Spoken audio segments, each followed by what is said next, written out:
지난 금요일이 10월 4일이었는데요. 금요일 날 밤 혹시 밤 하늘을 보신 분이 계십니까? 10월 4일 금요 기도회를 마치고 저는 약 11시 정도 되었을 때 교회를 한 바퀴 돌아보면서 하늘을 쳐다보았더니 제가 정남에 와서 산 지 약 한 40년 정도 되었는데 그날 밤처럼 그렇게 맑고 아름다운 밤은 없었습니다. 얼마나 아름다운 밤이었는가 하면 하늘의 별이요 그렇게 많이 보인 적이 없었어요. 별들이 얼마나 초롱초롱한지 날씨가 맑으니까 제가 오랜만에 북두칠성을 봤어요. 야, 그야말로 별과 눈이 마주치는 별빛을 느끼는 아름다운 밤이었어요. 더욱이 그 아름다움이 제 개인적으로는 39년을 마치고 오늘이 드디어 40주년을 향하여 시작되는 첫 주일이고 지난 10월 4일이 우리 교회를 건축하고 빚으로 교회를 지었는데 그 빚을 15년 만에 다 갚은 날이 지난 10월 4일이었어요. 그러니 어찌하여 제가 이 세상이 아름답지 않으며 고운 사람이 어찌 고운 사람들이 아닐 수 있으며 모든 것이 감사와 감격이 아닐 수 있었겠습니까? 너무너무 감격적인 그런 기쁨이었습니다. 한때는 이 시골 교회가 매월 많게는 3천만 원, 적게는 2,400만 원, 그 선 사이를 매월 이자와 함께 원금을 갚아야만 했었습니다. 늘 쫓김이 있었고 위기도 있었고 어려움도 있었지만 놀라운 것은 하나님이 역사하시고 도와주셔서 한 번도 연체된 적 없이 은혜 가운데 깔끔하게 잘 마치게 된 것입니다. 얼마나 감사한지 모릅니다. 아멘 하셔서 하시는 말씀이지만 제가 은퇴가 5년만 남았으면 또 새 일을 벌리고 싶어요. 왜냐하면 앞에 이 분이 오셔서 자기 집을 사라고 했거든요. 나는 지금까지 목회 오면서 옆에 집이 사라고 하는 것을 한 번도 거절한 적이 없어요. 그래서 지금까지 내가 교회를 산 것을 다 내어놓고 챙겨봤더니 장로님 놀랍게 12필지더라고요. 우리가 12필지를 사드린 거예요. 하나님께서 이렇게 축복해 주셔서 제가 5년만 남았으면 저 집을 살 뿐만 아니라 집과 상가를 싹 흘러버리고 저기에 대해 현대식 5층 교육관을 꽉 짓고 싶은데 시간이 너무 빨리 가서 5년만 뒤로 좀 물러주면 내가 하겠는데 그렇게 저질러 놓고 후임자에게 당신이 빚 갚으시오 그럴 수는 없을 것 같아서 그래서 제가 그 일을 못합니다만 좌우간 하나님이 은혜를 주셔서 오늘에 이르게 되었습니다. 여러분 칭찬 안 한다고 또 기분이 좀 언짢으신 모양인데 그럼 좀 칭찬할게요. 오늘 여러분 한 분이 한 분이 정남종합교회라고 하는 이 교회를 뜻받치고 있는 다 기둥들이고 하나님께서 귀하게 존귀하게 여기시는 축복의 사람들입니다.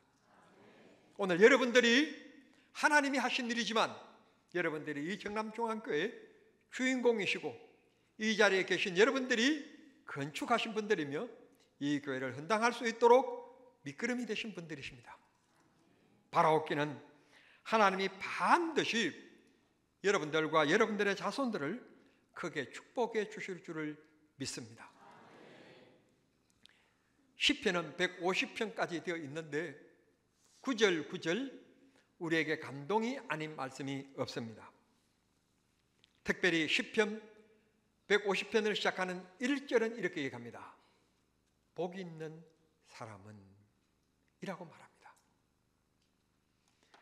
이 세상에 땅에 발을 디디고 살아가는 사람치고 복을 원하지 않는 사람은 아무도 없을 것입니다. 가끔 가다가 복에 대한 얘기를 하면 뛰어나신 분들이 말씀하시기를 귀복신앙이라고 비판하는 분들이 계십니다. 성도 여러분, 그렇게 지식적으로 다가서지 마시고 성경을 잘 보세요. 우리는 성경 가지고 얘기하자고요. 성경을 잘 보시면 하나님이 우리에게 처음부터 아브라함을 부를 때부터 말씀하시기를 내가 너로 하여금 복의 근원이 되겠다고 말씀하셨고, 그 복은 요한계시록에 가서 영원히 죽지 않고 이별이 없고 아픔이 없는 하나님의 완전한 나라에서 성취됨을 말씀해 주시고 있습니다. 아브라함으로부터 요한계시록에 이르기까지 그 가정들을 보면 하나님이 모두 우리에게 언약, 명령, 율법을 주실 때마다 붙이는 즉 조건적인 것이 그렇게 하면 너와 내 집이 복을 받으리라, 그렇게 하면 너희들이 형통하리라, 그렇게 하면 너희들이 잘 되리라, 내가 너를 붙들어 주리라, 이런 우리 생활에 대한 복을 하나님께서 말씀하셨지, 하늘에 붕 뜬 천국만 가면 되고 하나님 나라만 가면 되는 그런 것으로 성경이 말씀하고 있지 않습니다. 분명히 예수를 잘 믿으면, 하나님을 잘 섬기는 의인은 그의 자손들이 이 땅에서 글식하는 사람이 없다. 하나님이 나뿐만 아니라 나의 자녀들의 이르기까지 하나님께서 복을 약속하신 것을 볼 수 있습니다. 그러면 기독교가 복의 종교이지만 그냥 복이 줄줄 흐르는 것은 아닙니다. 복을 받기 위하여서는 방식과 원리가 있고 길이 있습니다. 그 길로 가면, 그 방식대로, 그 원리대로 따르면 하나님이 복 있는 자가 되는데, 어떤 복인가 하면 오늘 본문 3절입니다. 본문 3절 시작.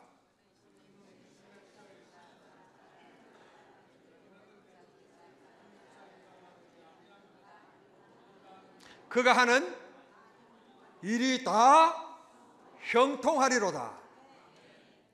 이게 천국 가면 되는 복입니까? 이 땅에서 우리들이 누릴 복에 대한 것을 말씀해 주셨습니다. 약속하신 것입니다. 그러면 어떤 자가 이 복을 받느냐? 복의 원리는 2절입니다. 2절 시작.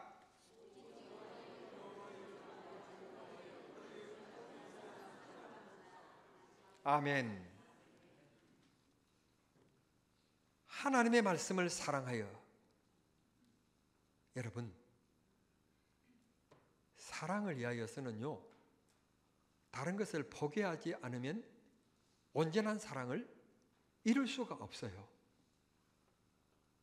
이 여자도 좋고 저 여자도 좋으면 결혼 못해요. 이 남자만 좋아야 되지, 이 남자도 좋고 저 남자도 좋으면 결혼 못하는 거예요. 해도 불행해요. 갑돌이와 갑선이가 장가간 그날 밤에 달 보고 울었더래요. 그거는 온전히 한 여자를 사랑하지 않았기 때문에 오는 불행의 노래인 거예요. 오직 여호와를 사랑하게 되어지면 그분만 바라보게 되어 있고, 그분의 말씀 듣는 것을 기뻐하게 되어 있고, 그분을 찬양하는 모임이 즐겁게 되어 있는 것입니다.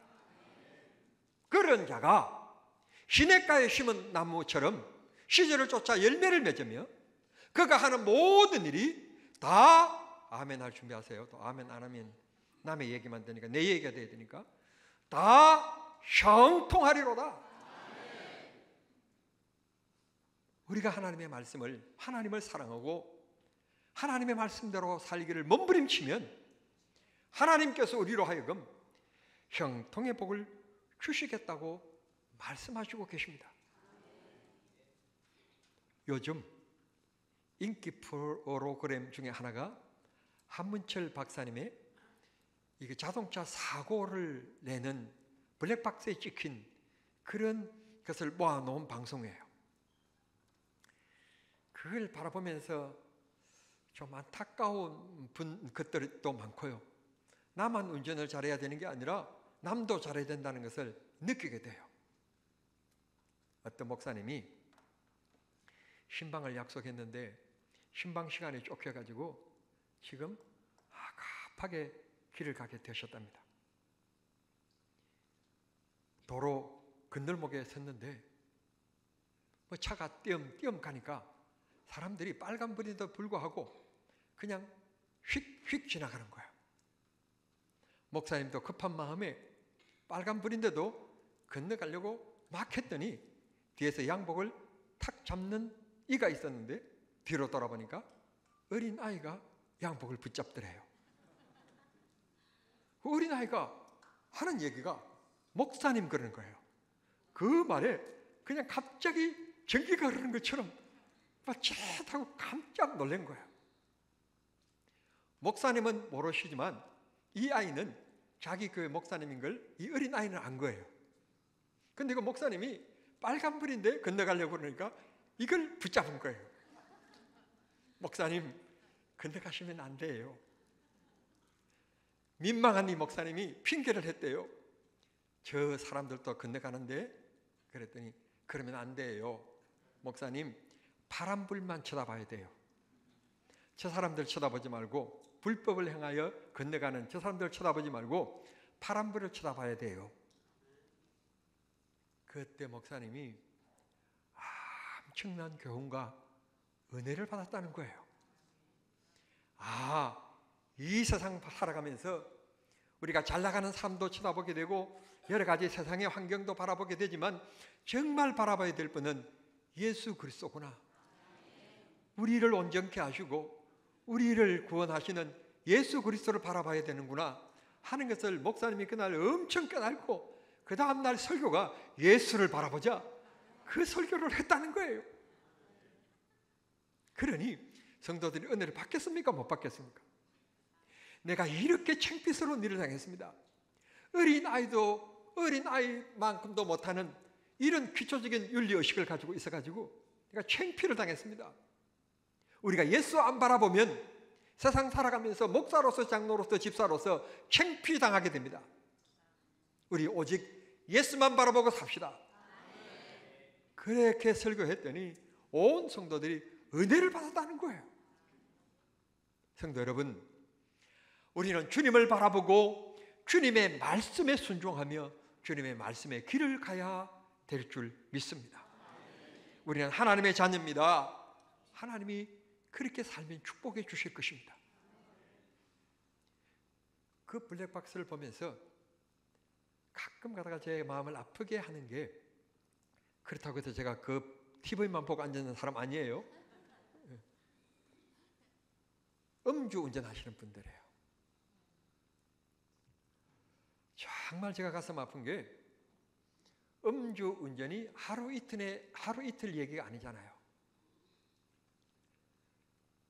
거의 한 주간에 한 번 정도 음주 운전 때문에 사고가 나서 자기는 괜찮고 도리어 다른 사람, 타인이, 상대방이 목숨을 잃거나 혹은 그 사건을 통하여서 평생 장애자로 살아가야 되는 그런 일들이 일어나지 않습니까? 저는 우리나라 국민들의 윤리의식을 깨우치는 일이 판사들에게 있다고 생각해요. 음주운전을 왜 그렇게 간용하는지, 자기 자신을 이기지 못하고 절제하지 못하고 책임지지 못하면서 술을 마시는 것에 대하여 더 엄중하게 물으면서 법이 허용하는 데서 3년 정도가 정상적인 형량이라면 그런 책임을 물어서 4년을 언도해야, 어차피 우리는 술 안 먹으니까 그렇게 해야 좀 질서가 바로 잡히지 않겠습니까? 제가 김호중 씨를 잘 모르는데 성장 과정이 좀 힘들었대요.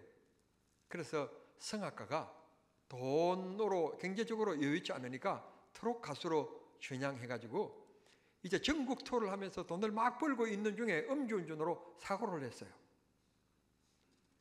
사고 후에 그의 행위가 비난을 받아 마땅하지만, 그러나 김호중은 사람을 심하게 다치게 해서 장애를 입게 하거나 목숨을 잃게 하지는 않았습니다. 고로 저는 김우중 씨는 풀어줘야 된다고 생각합니다.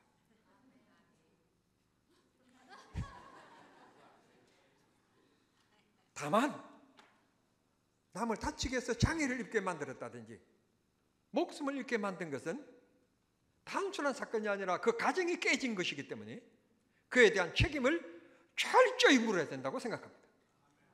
제가 판사를 시켜주면 물론 법에 따라서 판결을 해야 되지만 제가 판사라면 벌금 100억, 징역 50년. 그 100억은 그 피해를 입은 가정에게 보상해 주는 것으로. 근데 법은 그런 법이 없어서 그런 판결을 못 해요. 나는 그렇게 하고 싶어요. 우리 세상에 취하면 안 됩니다. 세상의 웃음소리에, 세상의 아름다움에, 멋에 취하여지면 안 됩니다. 몸단장하고 외부 아름다움에 치장하면서 기도하는 사람 보신 적 있습니까? 성도 여러분, 오직 주님을 바라보고 자기 몸을 아름답게 치장하는 것만큼 주님 앞에 믿음의 치장을 해나갈 수 있도록 말씀에 붙들림 받고 말씀 위에 서서 순종의 삶을 살아갈 수 있도록 힘쓸 때 하나님이 드디어 우리의 삶에 우리 두 손에 복을 주실 줄 믿습니다. 그런 복의 주인공이 다 되시길 바랍니다. 못 사는 사람에게 잘 사는 사람들이 비난해요. 당신 교회 다녀도 진짜 무슨 복을 받았느냐, 그런 말을 합니다. 그런데 우리는 그들이 얘기하는 물질적으로 당신보다도 더 많기 때문에 내가 복을 받았다, 그런 개념이 아니에요. 세상 사람들은 너보다도 더 좋은 차, 너보다도 더 큰 집, 너보다도 더 좋은 것, 많은 것, 작은 것, 통장 액수 이런 게 복이라고 생각하지만 우리는 당신 것만큼 되지 않지만 나는 부족함이 없고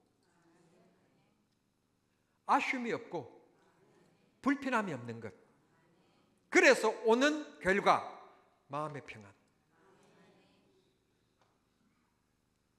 지금 세계는요, 반도체 이 개발을 통하여서 세계가 지금 세계적인 석학들을 그곳에 투입해서 그냥 새로운 제품을 만들기 위하여 엄청 경쟁 중에 있습니다. 지금 전쟁입니다. 전쟁. 그는 산업의 전쟁이라고 봐야지 경쟁이라고 할 수 없을 것입니다.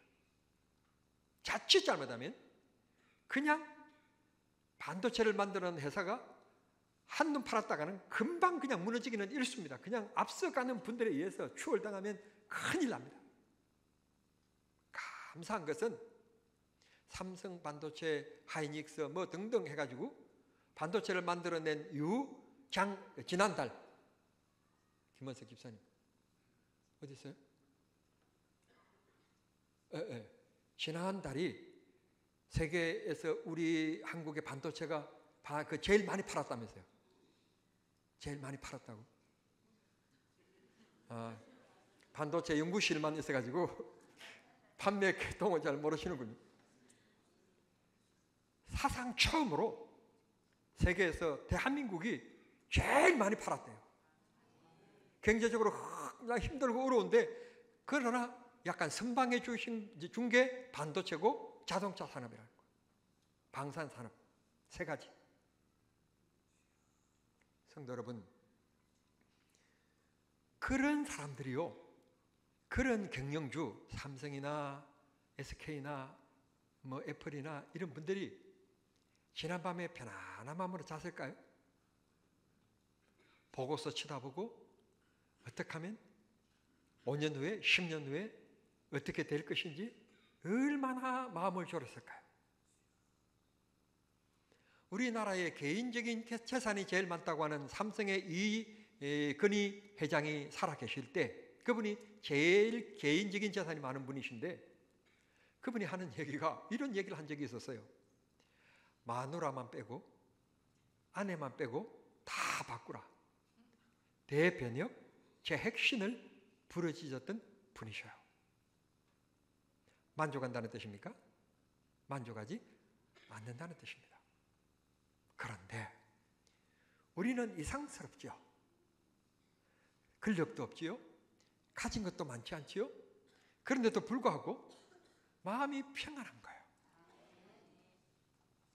매일 살지도 못하는 사람이 매주일마다 가게 문을 닫고 교회를 나가는 게, 지금이야 뭐 의뢰의 토요일부터 문을 닫습니다만 옛날에는 주일날 문 닫는다는 게 세운상가 이런 쪽에서요 엄청난 진짜 믿음이 아니면 문을 닫을 수가 없어요.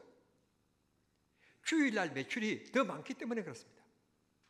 지방에서 올라오신 분들 등등 해서 매출이 더 많기 때문에 동대문 시장, 세운상가 문을 닫을 수가 없어요. 그런데 그날 문을 닫는다는 것은 엄청난 믿음입니다. 매일 장사가 잘 되지도 않는 사람이 주일날 장사를 해도 뭐 모자랄 텐데 주일날 되면 문을 꼭꼭 닫는 거예요. 그러니까 비꼬는 말로 이 교회 안 다니는 사람이 이 교회 다니는 분에게 비꼬는 말로 얘기하는 거예요. 당신 교회 왜 다니느냐고. 갑자기 그 질문을 받으니까 이분이 답을 어정쩡하다가 지난 주일 설교에 우리는 복된 사람입니다, 그런 목사님의 설교를 듣고 그냥 툭 튀어나온 말이 복 받으려고 교회 간다, 그렇게 답한 거예요. 그러니까 이 사람이 또 비꼬기를, 아니 당신 받은 복이 뭐냐, 나는 이렇게 잘 되잖냐, 주일날이 너희들이 얘기하는 이 주일날 일요일날이 얼마나 장사가 잘 되는데 일요일날 너희들이 문을 닫냐 너는. 그랬더니 이 사람 하는 얘기가, 나는 주일날 교회 가서 물질의 복은 못 받을지는 모르지만 인생 삶의 질에 대한 복을 받는다. 정오, 미움, 질투, 불평, 불만, 악독, 엄난, 시기 이런 것들이 내 마음속에서 다 떠나가고 나는 교회만 갔다 오면 그냥 기분이 좋다. 그냥 기분이 좋다. 그냥 마음에 평안이 있다. 내가 솔직히 교회 가서 목사님 설교 들을 때는 예 그랬는데 솔직히 교회 나오면서 오늘 설교 뭐 들었는지는 생각도 안 난다. 생각도 안 나지만 분명한 것은 내 마음이 그렇게 평안할 수가 없다. 당신도 돈 하면서 그렇게 시간 여유 없이 살지 말고 교회 나가자. 그랬더니 이 사람이 하는 얘기가, 교회 가면 그렇게 마음이 진짜 평안하냐? 진짜냐? 그러면 내가 다음 주부터 당신 따라서 교회 나가겠다. 그래서 그분을 따라서 서울 영락교회를 나가기 시작했다는 거예요. 박조준 목사님이 그날에 하는 얘기가 세상이 주지 못하는 평안, 이거였어요. 그러니 딱 맞는 설교를 들으신 거예요. 예수 믿는 사람들이 이래서 교회 다니구나. 그래서 그날부터 그분이 예수 믿기 시작했다는 것입니다. 성도 여러분, 우리는 하늘에서 금이 떨어지는 날은 아닙니다. 땅에서 은이 솟아나는 날도 아닙니다. 비가 내리면 안 믿는 사람이 맞는 비나 우리가 맞는 비나 똑같은 액체일 뿐이지 우리가 맞는 비는 금비가 아닙니다. 그러나 분명한 것은 하나님께서 나에게 평안의 복을 주실 뿐만 아니라 또 한 가지 약속하시기를, 너의 손이 하는 모든 일이 형통하리로다. 이곳에서 끝나는 것이 아니라 오늘 예배 부름의 성경 구절로 소개해드린 112편의 말씀에 보시면 이런 말씀이 나옵니다. 시편 112편 1절에서 3절까지 우리 진짜 하나님께서 이런 복을 우리에게 주십시오, 그런 간절한 마음으로 우리가 합독하겠습니다. 하나님께서요, 나만 복 주시는 게 아니라 우리 자손들에게 복을 주시겠다고 했어요. 우리 자손들에게 복을 주시겠다. 시작. 할렐루야. 여호와를 경외하며 그의 계명을 크게 즐거워하는 자는 복이 있도다.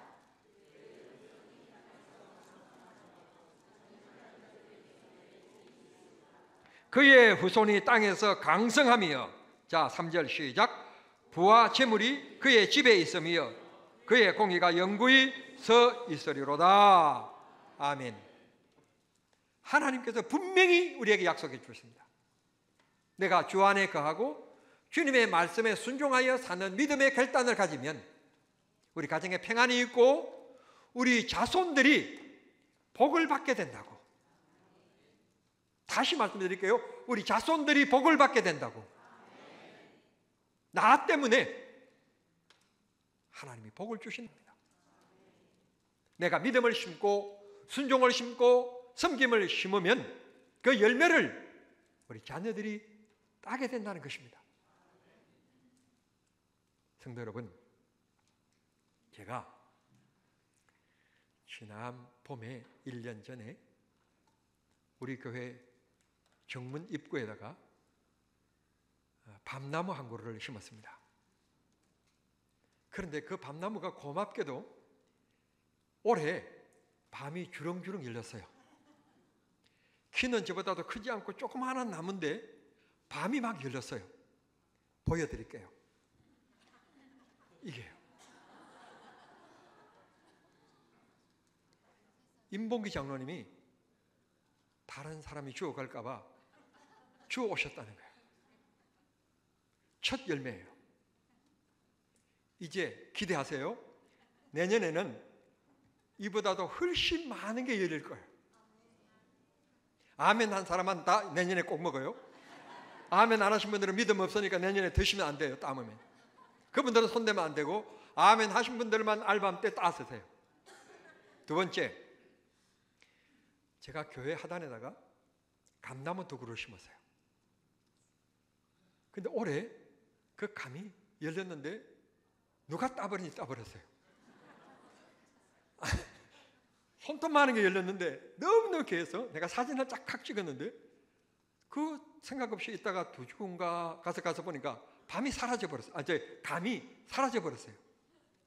어느 누군가 딴 것 같는데, 안 봤으니까 말할 수 없는데 주범이가 땄는지 이거 보석이가 땄는지, 그러니까 그 범인은 누군지는 모르지만 누군가가 예쁘게 피니까 아마 그 손을 갖다 뗐는데 연약하니까 톡 아마 떨어진 것 같지 않는, 떨어진 게 아닌가 생각해요.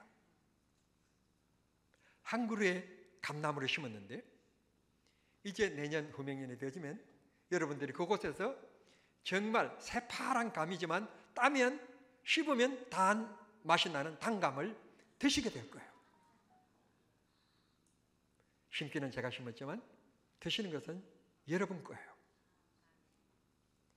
오늘 우리는 부모로서 자녀를 위하여 축복을 심어가는 사람들입니다. 믿음으로 살고 주님의 영광을 위하여 살며 세상의 요란한 곳에 눈길 두지 말고 아름다운 곳에 미혹되지 말고 하나님의 영원하신 주실 축복을 바라보면서 역사하실 것을 바라보면서 믿음과 신앙으로 살면 하나님이 반드시 우리들을 복되게 하실 줄을 믿습니다. 그런 귀한 복을 누리는 축복된 명문 믿음의 가정이 될 수 있게 되기를 우리 주님 이름으로 축원합니다. 하나님 아버지 감사합니다. 거룩한 날 10월 첫 주일 결실의 계절에 귀한 말씀 주시니 감사합니다. 부지런히 믿음을 심고 순종을 심고 섬김을 심어서 나와 내 자손들이 하나님의 사랑과 복을 받는 복된 가정 다 되게 해 주시옵소서. 주님 가슴에 손을 얹습니다. 주님 병든 몸 고쳐 주시옵소서. 안수하여 주시옵소서. 예수의 이름으로 명하노니 병은 떠나가게 하시고 웃음을 빼앗는 근심과 걱정, 시기 질투 하나님 떠나가게 하시며 주의 평안의 복이 쏟아지게 하여 주시옵소서. 예수님의 이름으로 기도하옵나이다. 아멘.